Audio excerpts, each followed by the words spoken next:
Hello, everyone. Thank you for joining us. I am Tracy Sierra, and I am so excited today to be talking to Carter Wilson, who is the author of Tell Me What You Did, which is this month's thriller and mystery pick for our friends at Barnes& and Noble. Congratulations, Carter. So you know who I am. I am also an author. I wrote Night Watching, which is out now in paperback, a home invasion thriller. And Carter is the USA Today best-selling author of 10 critically acclaimed standalone psychological thrillers, as well as a number of short stories. He's a ITW Thriller Award finalist, five-time winner of the Colorado Book Award as a native Coloradan. That impresses me greatly. And his works have been optioned for television and film. He's the host of the Making It Up podcast and founder of the Unbound Writer Company, which provides coaching services, writing retreats, and online classes. He lives in Erie, Colorado, in a Victorian house that is spooky but not yet haunted. So, yay. How are you, Tracy? Good. How are you? Good. Thank you so much for doing this. Yeah, this is fantastic. I absolutely devoured your book. And I was really fascinated. I'm just jumping right in, everyone, with Sure, all my yeah. questions. Go for it. Yeah. Um, I was really fascinated by your main character, Poe Webb. And she has a podcast, which is a conceit I love, right? And it's sort of around a true crime space. Can you tell us about her show, why you think there are so many crime podcasts out there? Yeah, for sure. And first of all, let me just say a huge thank you, not only to you, Tracy, but to Barnes& and Noble. Being a monthly pick for Barnes& and Noble is a true honor, and probably few people realize what an impact it has on an author's career. So I am very grateful. So like you said, the conceit of Poe's podcast is different. It's essentially anonymous people can call up into the show and confess a crime. And if Poe believes them, then they'll stay on the line and they'll have a conversation kind of about the criminal psyche. I think people are fascinated both by true crime, but also by the ability to kind of be a part of something.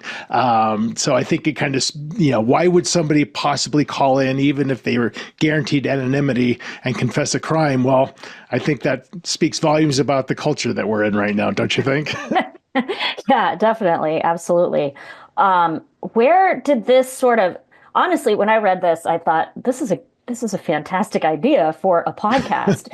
Where did that idea come from for like the conceit of Poe's podcast? Yeah, I remember my friend Blake and I used to exchange podcast ideas and recommendations. And he came up to me one day and he's like, "Oh, there's this great new podcast where you can call in and leave a voicemail and you can leave an apology to somebody." And I thought that was really interesting, but I immediately thought, what if it wasn't an apology? What if it was a confession? So that's the only idea that I had, and I don't outline. So that's the only idea I had going into this book, was that it was a podcast where everyday people can confess crimes, and that's a fertile playground when you for an author. Yeah, for a thriller crime story, absolutely. It's such an interesting jumping off point. Like I would listen to that. I would too. Maybe it's going to be done now. I don't know. Right. There you go. You can get some credit for that if it happens. So Poe herself is just a really interesting central character. And she is in a lot of ways really kind of isolated, but she does have a small circle. Can you kind of tell us about her and the folks in her life? Yeah, it's a very small cast of characters in this book and really in most of my books. But she's got Kip, who's her producer, podcast producer, and also her boyfriend. And then she has her father as kind of a support system. Her mother was killed, so she doesn't have her mother. And then, of course, there's the kind of the menace of the book, Ian Henley, who is the one essentially hunting Poe. Right. Yeah, I really loved the father-daughter relationship. I feel like, you don't see that all that often in fiction. And, as someone who is a huge fan of Veronica Mars, I watched the whole series with my dad. I immediately sent him your book because this is great. He loves seeing that exact same relationship. So, great.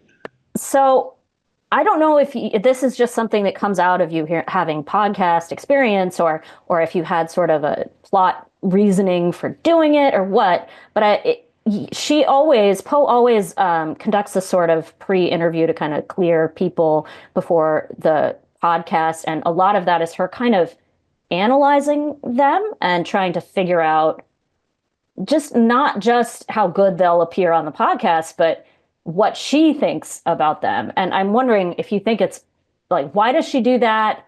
And is it just because she can kind of guess when people are lying? I mean, can people do that? Yeah, it's all of those things. Plus, I kind of realized as I was writing the book, and because I don't outline, things just kind of start to occur to me at different stages in the book. And I remember at one stage in the book, I was realizing, oh, she started this podcast for therapy. This is really therapeutic for her. So screening her callers is also, I mean, she's very comfortable talking to the criminal mind. And having her own criminal past, she is kind of seeking answers almost. So that's part of the reason she screens is she can kind of tell, is this person telling the truth or not? Because kind of it takes one to know one a little bit. And of course, she wants to make sure this is going to be good for the podcast. This is a good story. But she really wants raw truth because she finds that the most compelling. And I'm sure she gets a number of people who call in and just want to be on the show and just making something up. Yeah, it's interesting too, today, like you were saying, in this sort of atmosphere we have of oversharing, perhaps, Right. how good folks are sometimes, and Poe has obviously this dedicated audience in the novel, but how good folks are understanding when somebody's trying to sell them something or Right. not being genuine. And I feel like she has that ability just enhanced because of her own kind of past. So I thought it was just Yes. Yeah, really absolutely. effective the way she can just analyze people so well. So the whole story kind of takes place around Halloween, but on Halloween, her life changes very quickly. I was hoping you could introduce us to, Ian Hindley. Yeah. So, and I can give away as much as the back cover gives away, but Yeah. essentially, now we know the conceit of the podcast, and then she gets this caller in who she has this weird familiarity with. There's something about this guy. He's very creepy, very, very almost emaciated looking, but bright burning eyes. And his confession is that he murdered Poe's mother. Now, of course, her podcast audience doesn't know anything about this. Poe's mother was in fact murdered. Poe witnessed this murder. But Poe knows this can't be the guy because Poe spent 8 years of her life hunting this guy down and killing him herself. So immediately she's like, who is this guy? And if he is the real guy, who did I kill? Ian Henley, that's how he calls himself. It's not his real name, but his whole purpose is to torment her and to get her to confess on her own show, what she did in her own past. Right, right. Um, so, as I discussed in sort of your intro, you have been writing for a long time. You published a number of books. And in this book, you bring back a character from an earlier novel, right? Mr. Tender's Girl. So it's sort of, yeah, a cameo, but I really enjoyed the relationship between these two women. And I'm wondering why you chose to do that and why you felt like she and Poe would connect the way that they do in the book. Yeah, that's a good question. And certainly like you don't want to insert a cameo just for a cameo's sake. It has to be meaningful and has to propel the story. And these two characters actually live in New England, a few hours drive from one another. And as I was writing this story, it kind of occurred to me that there was intense parallels between these two characters, mostly in terms of they are, trauma survivors and they've on their own journey to deal with that trauma. Alice from Mr. Tender's Girl has already kind of gone through that journey. And it just occurred to me that what a person to talk to. And Alice's trauma was very publicly known. So that's how Poe knew about it. And so I wrote it and it was good. It was nice to see Alice again. I hadn't written her in years and years, and I didn't know if it was going to work or not, but I wrote it and it just felt right to me. Yeah, no, that's so interesting. Because it's not like, yeah, I mean, your novels are standalone, but you have this like little connection, which I thought was really interesting and kind of unusual. So I really like that. Also, you mentioned the book is set in Vermont, in New England, and as someone who lives in New England and whose novel is also set in New England, I was curious personally why you chose New England as the setting for this book. Yeah, I mean, so Mr. Tinder's Girl, which was my fifth book, was the first book I set in New England, and that also was an October-based book. And I was thinking, where can I put this book? And I'm like, New England's kind of creepy, right?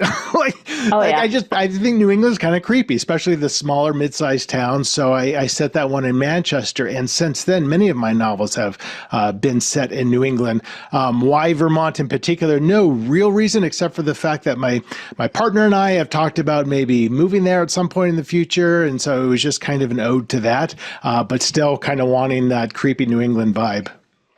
Yeah, you definitely captured that. And as someone who lives in New England in a creepy old house, I can tell you it has that atmosphere in spades Oh, perfect. so it works out. I think there's something in like the American mind with New England and Halloween and creepiness that we just Yeah, the all it just history, the age, yeah, the it witch just trials. really speaks to us all here in the US, right? I think it totally does. It made sense to me, but yeah. Good. Um, so your book has something kind of unusual, which is these multimedia elements, and I'm Right. hoping you can chat a little about that, kind of tell folks about what that is. Yeah, I love putting multimedia in my books to the extent that I can. I mean, I've had books where I've created whole websites that are dummy websites that you can go to and have a full immersive experience. I've commissioned artwork for my books if it plays a role. And I was writing this book and it kind of occurred to me. So Poe, whenever she's recording a podcast, she always records her side of the conversation on video with her iPhone. So she places her iPhone a little bit above her monitor. Nobody knows that she does this. And it's kind of just for her own safety. And I was writing these fraught scenes where she's recording these podcasts, and it occurred to me I wanted to just see what that looked like. So I hired an actress who I'd gotten to know a little bit, and she agreed to record 3 scenes for me. And I, gave her the pages of the book. This is what Poe is saying in the scene. All you got to do is record it with your iPhone. So she basically recreates the scene you just read. And I looked at these scenes. I'm like, oh, she knocked it out of the park. So very talented actress, Rebecca Kennedy. So I asked my publisher, I'm like, hey, can I include these scenes in the book through the use of QR codes? And they said, sure, we've never done that before, but we're happy to. I haven't seen it in any other book before, but yeah, I had a lot of fun doing it.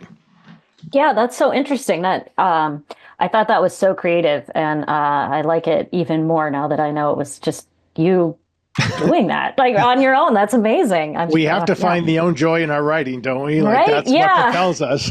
yeah, exactly right.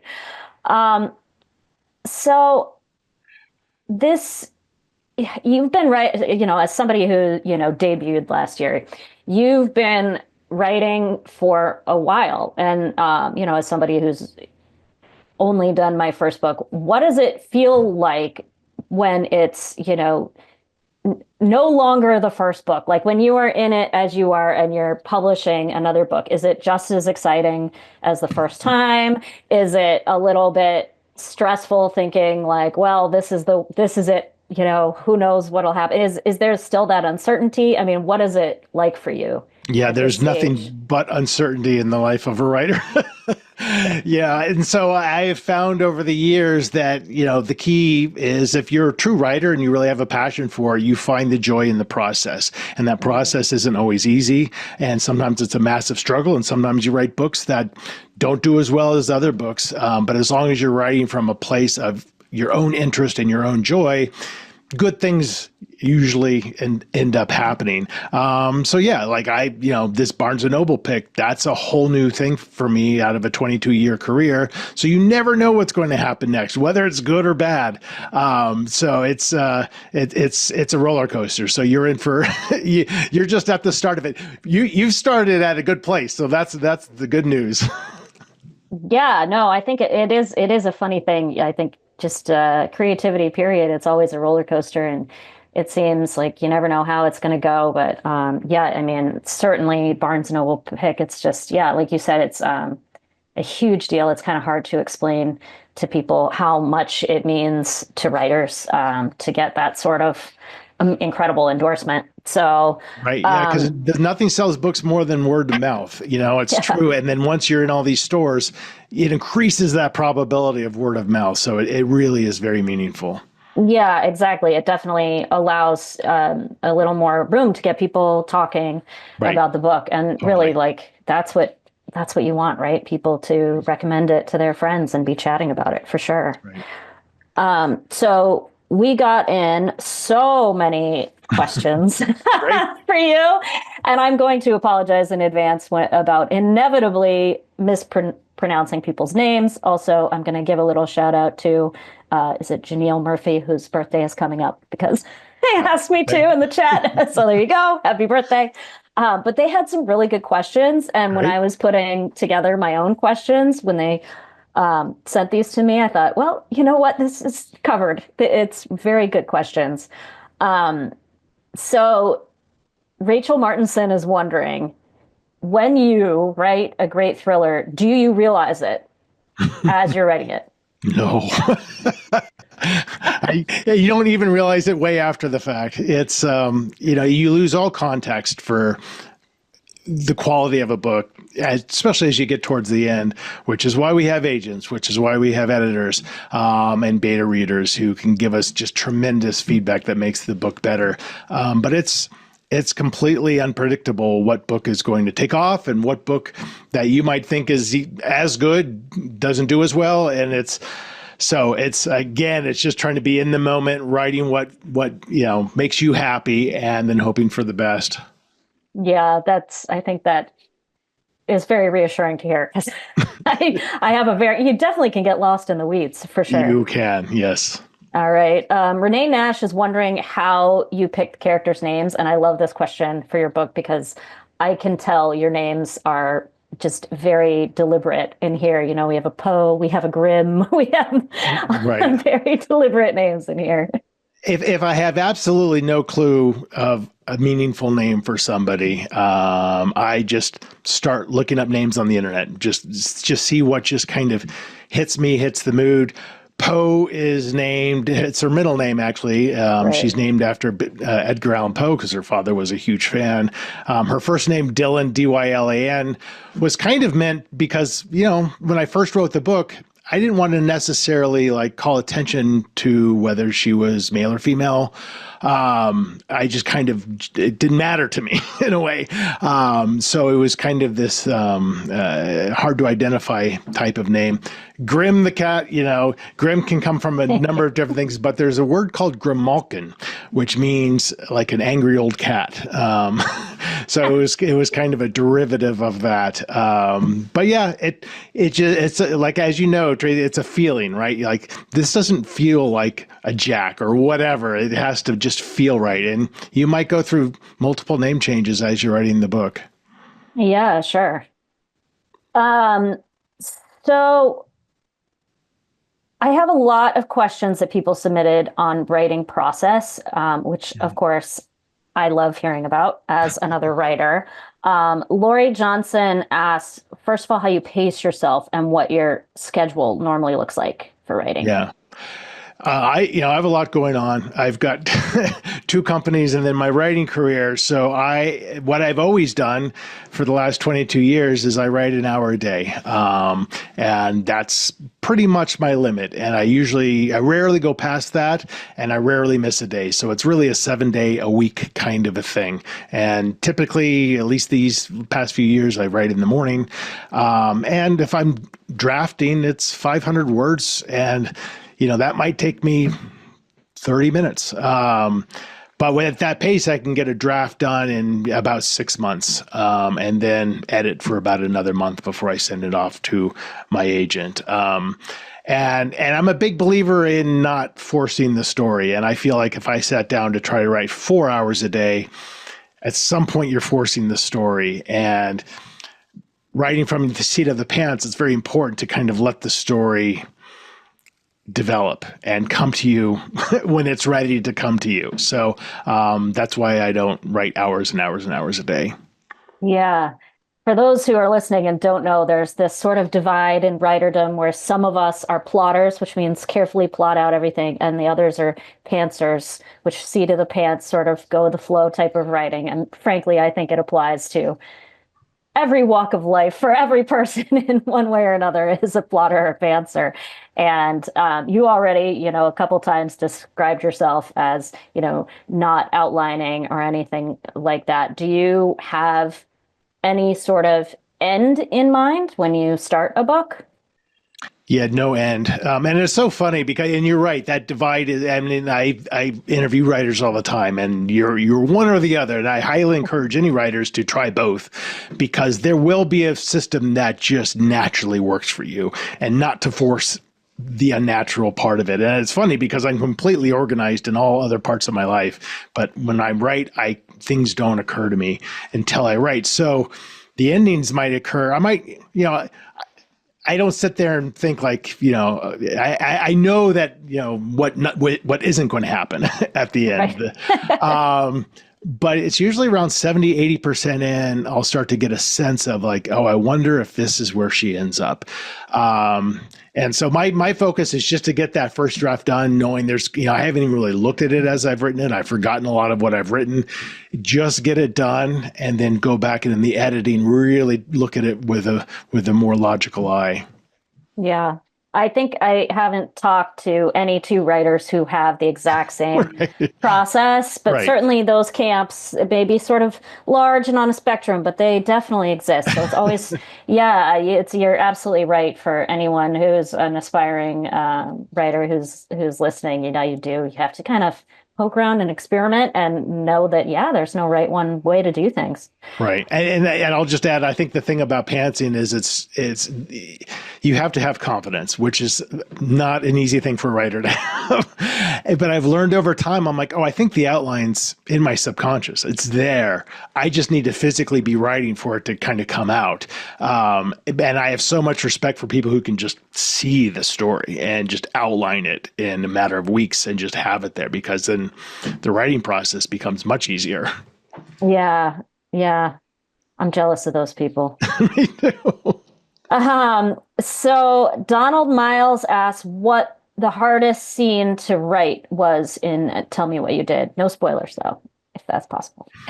Uh, I don't know if the hardest scenes are probably ones that are ultimately cut Yeah. because you're writing it and you just feel like it just feels off. It feels hard. It feels like a lot of work. And you start to realize like, oh, because going back to my early comment, I'm forcing it. There are some terribly graphic scenes in this book, not very many, because I'm not a big believer in gratuitous violence at all. Those scenes aren't hard for me to write. I don't know what that says to me. Because I can just visualize it and it's serving the story. And so it becomes easier to write. So the hardest ones are the ones that are almost boring to write. And I think every writer knows that feeling of like, I'm just trying to get my words in. and you realize like, oh, this is, or the scenes that you're just trying to figure out where you're going next. And so you got to Yeah. write something to get that momentum. Those are usually pretty rough to write. Yeah. The scenes where you're trying to figure out how to get from A to B, and that definitely, I think you're right about that. Right. I totally agree. Um, Robin Messenger asks, why do you choose to write in this genre? I have no idea. It was I didn't know anything about writing when I started. And I was fortunate to get an agent with my first manuscript. And it was my agent who told me I had written a thriller. And I'm like, cool. What's a thriller? I just like conflict. I like to write about ordinary people who find themselves in really extreme positions. And that allows me to kind of sit there and think, well, what would I do in this situation? And I think that line of thinking lends itself to mystery, thriller, suspense, for sure. And I don't know if I would be good at writing anything else, quite frankly. Yeah, I mean, I think thriller is so interesting because it's so plot driven, but you can do, so much with it. And who doesn't love some sort of mystery or twisty story, really, when you come down Totally. to I it? agree. Um, so I have a few questions about researching. Just first of all, Aaron Cardone, sorry, I don't know, asks, how much time do you spend on research? And then Italy Brody asked if the book is based on real life, someone's real life experience.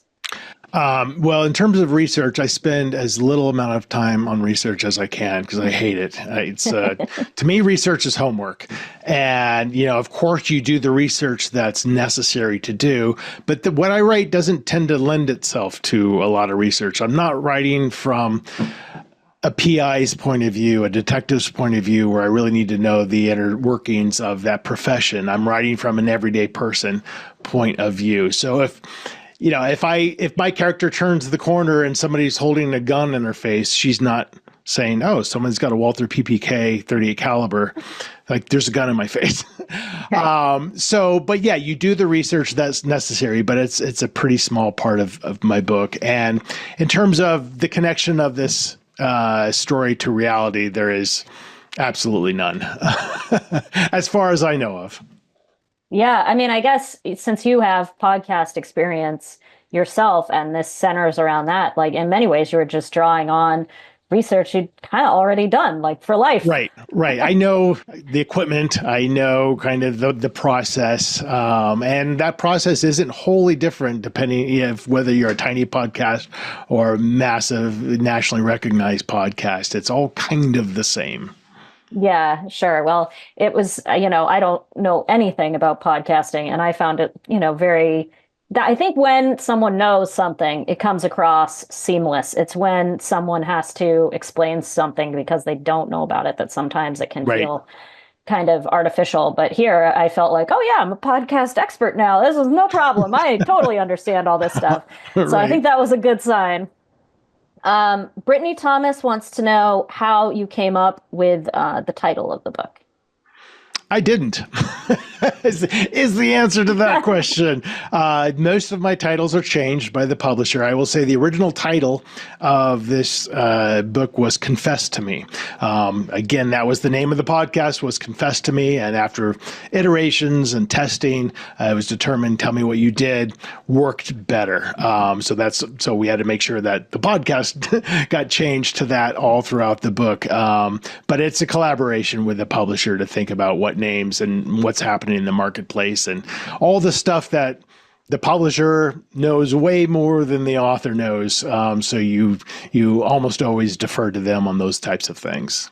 Yeah, I joke that I would rather write an entire novel than have to come up with the title for that novel. Like it is just so painful to me. And it's a skill. Like I think some editors, some agents, they just are very, very good at it, but it's difficult. It It's is. It really, is. really And difficult. my publisher, who's Source Books Poison Pen Press, they're so driven in that department and covers and the whole package. And you have such gratitude for people who just know this industry so well and they know what hits and they know what works. So I always defer to them.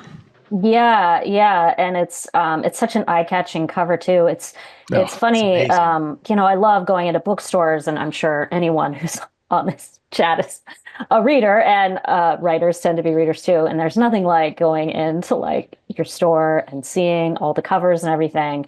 But I think for most writers, we know what we like, but we don't necessarily know why or why it works. And so it's Right. definitely a bit of a learning curve with these For sure. things.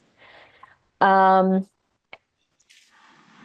is there anything you took out of the book that you wish you included? Tracy Boyle asks.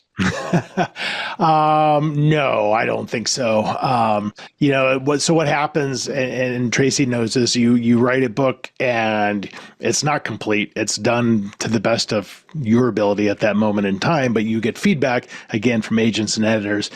And the editor will give you an editorial letter, which Yeah. is a couple paragraphs about what they liked and about 16 single space type pages about what might need some work. And it's overwhelming, but it's, you start to read it like, oh, this is all going to make my book so much better. So it's rare that I have something, and so there's rarely something that I'm asked to take out that I feel like shouldn't be taken out. That wouldn't happen. You look at this letter, you're like, oh, these are all great additions. Or if they're suggesting I take something out, it might take a minute, but then you're like, oh, they're totally right. So yeah, you want to be at the end, no regrets. This is your best effort, collaboration, and what happens, happens. Yeah, yeah, you definitely have to be open to suggestion and all that sort of stuff, but also like no one to stand up for yourself. It seems like, Right, but totally. And you have to yeah, just realize like you're part of a team. You're not just this individual, and everyone has the same goal. No one's yeah. trying to backstab you. So you look at these people with decades of experience telling you, hey, I think the book ends better here rather than there. And you think about it, and you'll usually see that they're right. Yeah, it's a little annoying sometimes how often they're right, to be perfectly honest. It is. But then we learn from that, right? We So when do, we write the yeah, next book, we have that in for our mind. sure. I begrudgingly appreciate Right. it. Um, Marcia Bullock's wondering if there's anything you do if you have writer's block. I mean, I honestly don't believe in writer's block. I think if you're being blocked, it's something else entirely in your life that you need to sit down and really figure out what's happening. I mean, I've definitely had times in my life where there's stuff going on personally that makes it hard to get in a headspace. But I never have trouble thinking of ideas. When we were talking earlier about, you might have trouble with a scene because you feel like it's maybe being forced or that's not leading anywhere. That's usually a day. And the next day, and then you kind of let it marinate a little bit. And the next day, you're like, oh, maybe I'll go here. And that only comes from writing every day, like building that muscle. And if you do that, you're not going to get blocked. You might not have the best ideas at times, and you might go down wrong roads, but you're not going to be sitting there saying, I have zero idea what to write. I don't know if you feel the same way, but that's always stuff. Yeah, I think so. I feel like for a long time I thought I had some sort of writer's block, but then I realized it was more just insecurity about putting myself out there. Totally, totally. And I I think love that's the true writer's for a lot of psychology people. because there's a lot in the background there. Yeah, Like, yeah. confidence issues, imposter syndrome, all that stuff. Yeah, pretend you're a character you're writing and analyze yourself. Exactly right. Tammy Campbell asks, where do you get the ideas for your books and your stories? Yeah, they come from anywhere. I never write them down.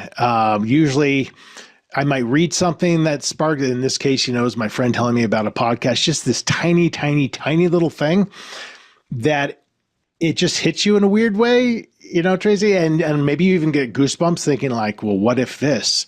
And I won't write that down. And it might not be until 6 months later when I'm ready to start a new book. And I'm like, if I'm still thinking about this idea, then I'm going to write about it. Or it might even be, I've had a character, I've started thinking about this character and I didn't know who this person was. And Right. I'm like, all right, if I'm still thinking about her 6 months from now, I'm going to figure out what her story is. I have no story. I just know that I see her and I don't know and maybe I'm just like losing my mind. I don't know, but it varies with every book.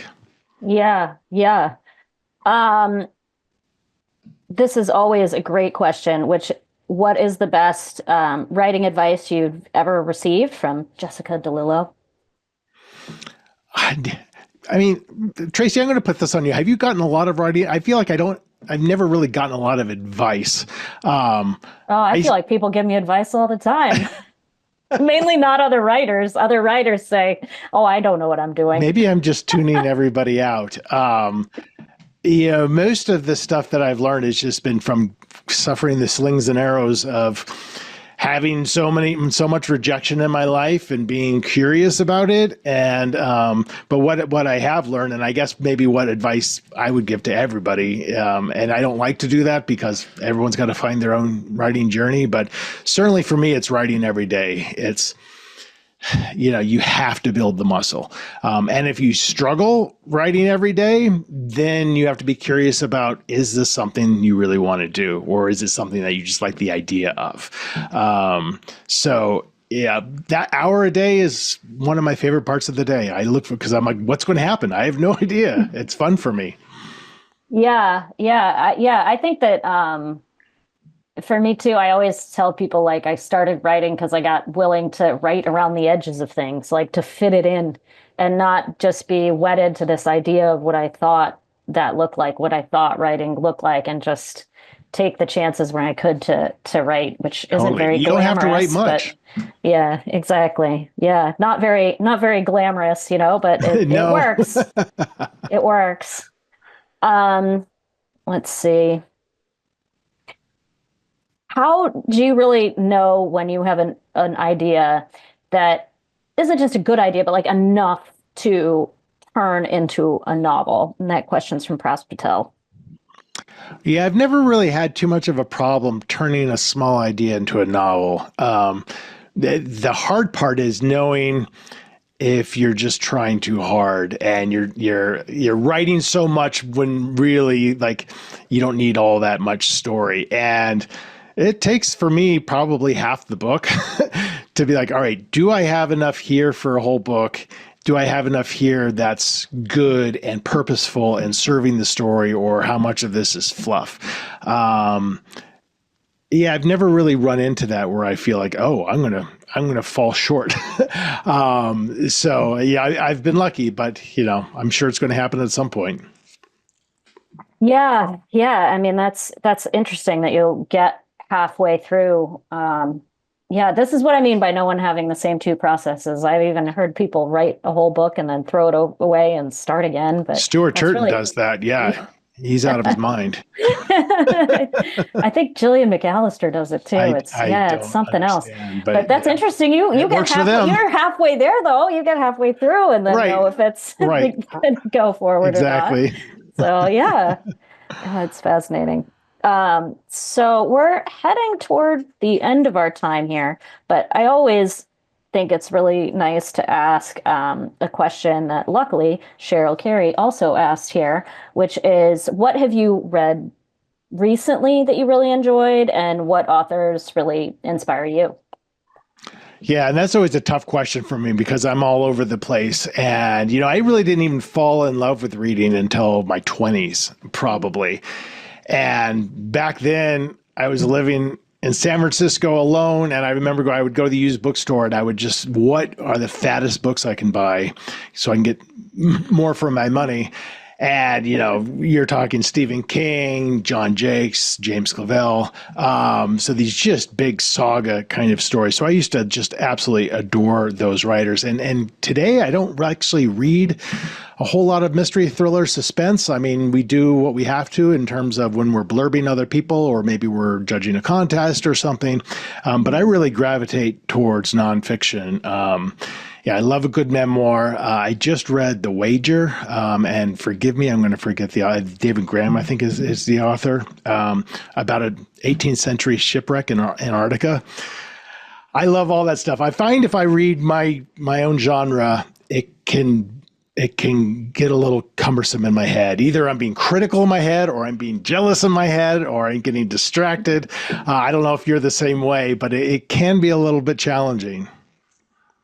Yeah, I think it can be. I tend to just try to read as much as I can of it, and I think the thriller mystery space is so enormous that it's always sort of interesting to see the varied levels of it. The sort of more horror adjacent stuff to the Right. more like Political the thrillers, financial British with thrillers. tea little mystery over here. Yeah. Like there's such a range in the genre. So I always kind of like looking around in there. And it's funny because my writing tends toward like the darker end of things. So I tend toward the lighter end Right. when I'm Cleanse the reading, head a little bit. Yeah, exactly. So I end up and it's funny because, I'm like, these people are not going to want me to blurb them, but I would. Just throwing it out there. Yeah. Yeah, exactly. Um, all right, folks. Thank you so much for your questions. This has been just absolutely lovely. And you can find Tell Me What You Did in your Barnes& and Noble store, on Barnes& and Noble online as their monthly pick. Look at for it on the end caps. I've seen some gorgeous displays in my Mhm. own local Barnes& and Noble. So thank you just so much, Carter. This was great. Thank you, Tracy, and thank you, Barnes and Noble, and thank you everyone for joining and watching. And enjoy the rest of your week.